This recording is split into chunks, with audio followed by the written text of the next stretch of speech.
Hello, Namaskar, everybody. I'm Ankit, and you are watching your favorite show, India Now and How. Today, I'll introduce to somebody who is really special, not once, not twice, but he has visited Kashmir. In fact, he has traversed through Kashmir 13 times in a 50-year-old glittering career.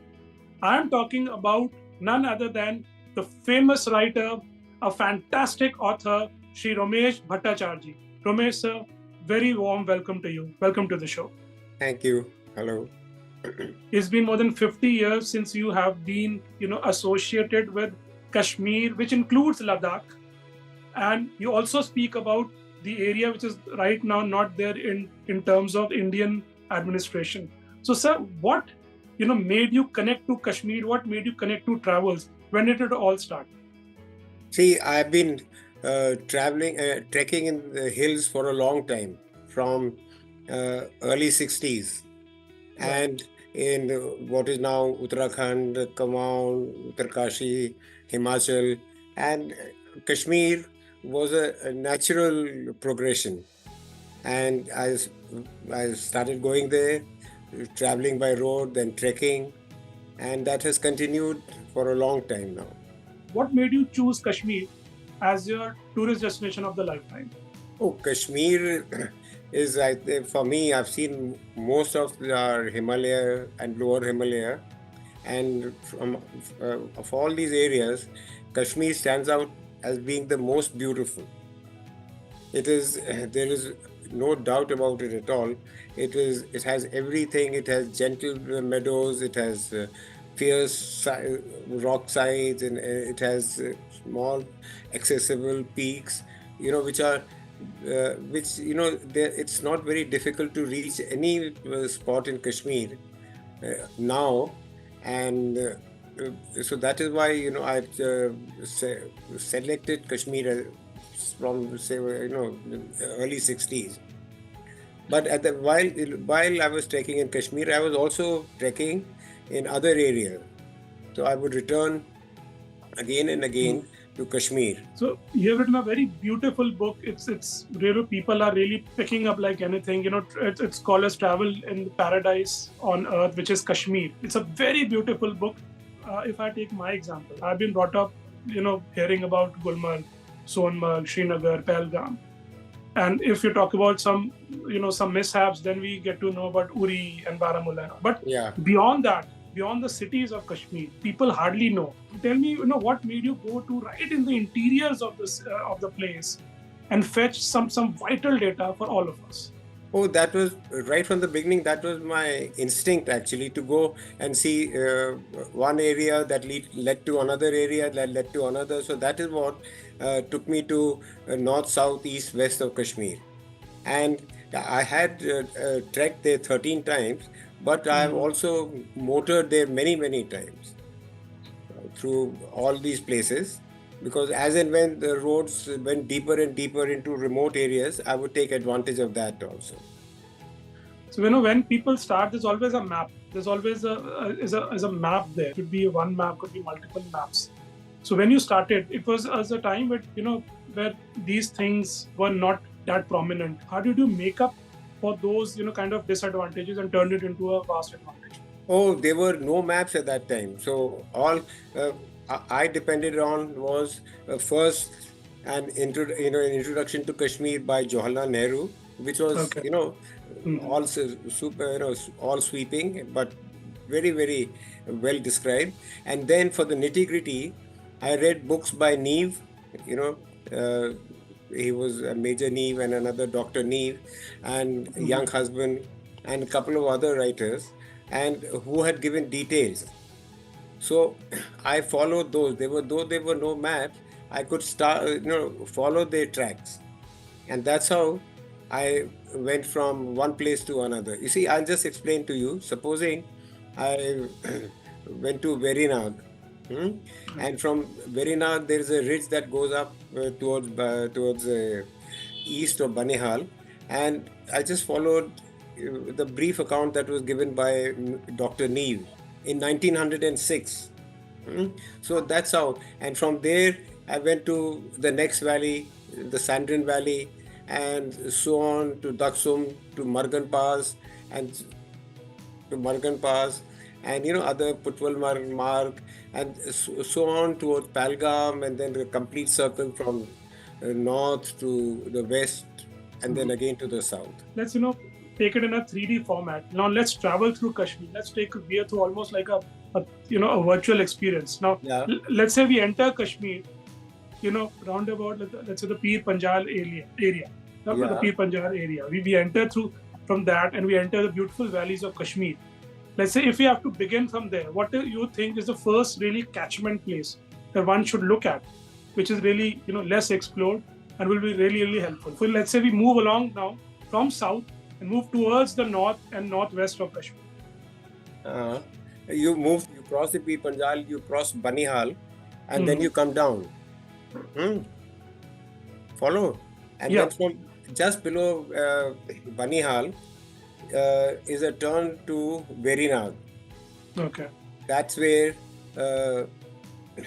Shah Jahan, I think Jahangir, had made a pond, encased a pond, which is the source of the Jhelum. And from there, you can start walking up the ridge to Halan Pass.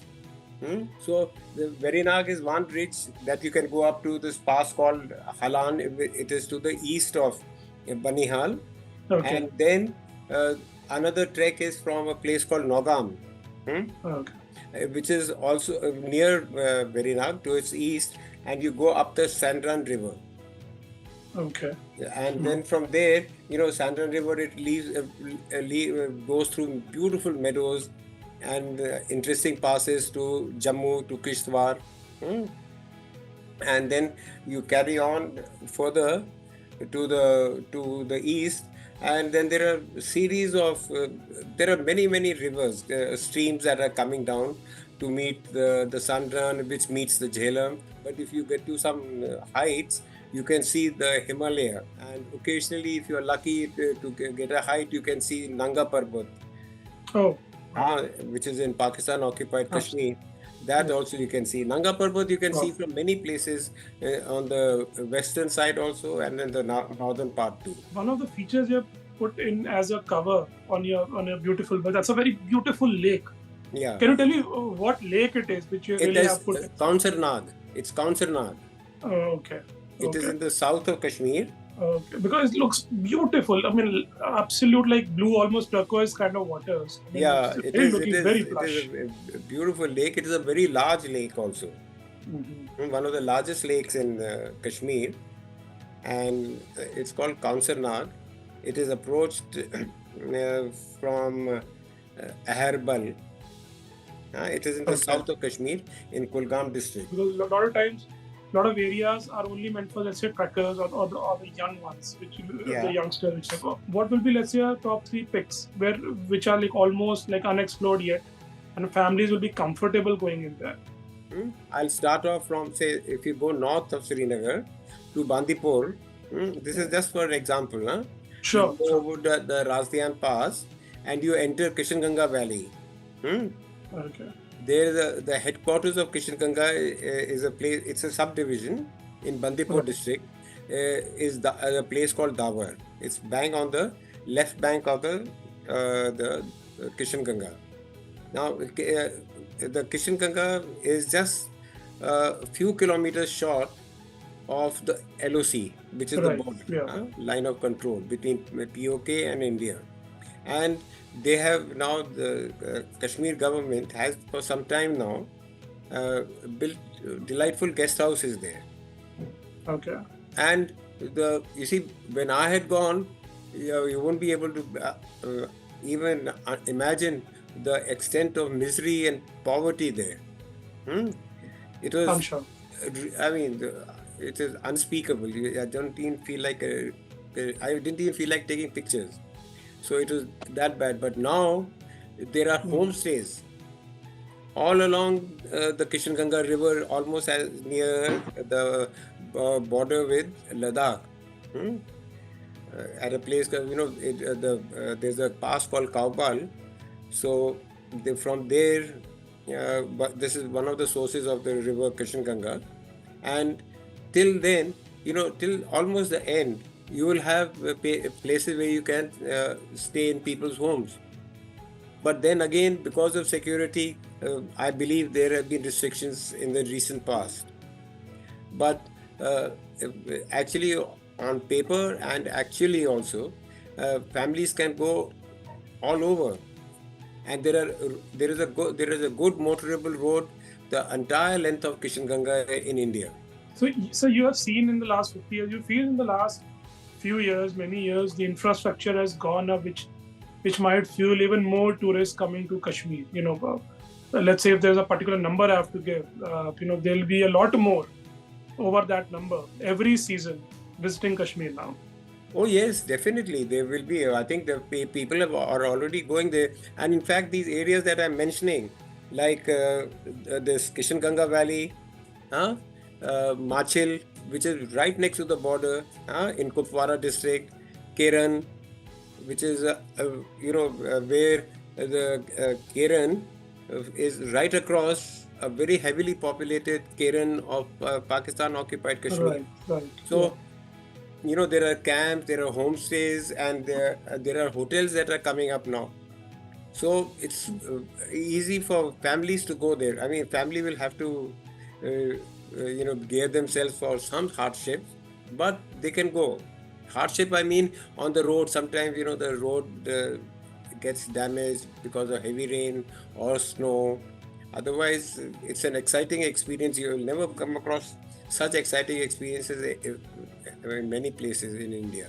So I'll also mention about so we'll just stick to the LOC for some time because Yeah. there are a lot of places along LOC which are even now a bit sensitive, like in Uri when you're talking about this, the Baramulla, which is not too far, but it's there. And I want to just understand that when you talk about places like Uri, and we have visited these places and you have some fond memories, but you have visited those places, you have visited places which are a bit closer as well, like a Baramulla as well. So what have been your But experiences you see, visiting Uri and what you Baramulla? hear, I think, is based on Islamabad Trade Center, which is a point where trade from Pakistan and from India, comes and the goods are exchanged over there.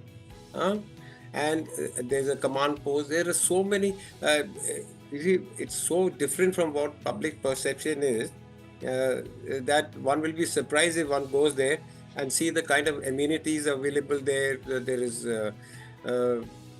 is quite a lot of freedom, and you can move Mhm. around everywhere. But going up off the road, hmm, to the south, like I have done earlier in the past, is not possible now, I think, hmm, Right. because of security reasons. I So, think so. yeah, so could well be. For people, again, I'll say if you really want to visit Kashmir, and Kashmir is not just Srinagar or Gulmarg or Pahalgam and Sonmarg. Yes. There's a lot more to it. Please get that book done, and thank you so much, sir. It has been a pleasure.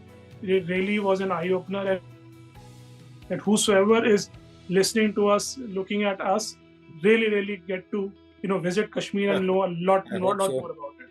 And there's Thank you so nothing to much, be. sir. Thank you very Thank you. much, Ankit. All the best.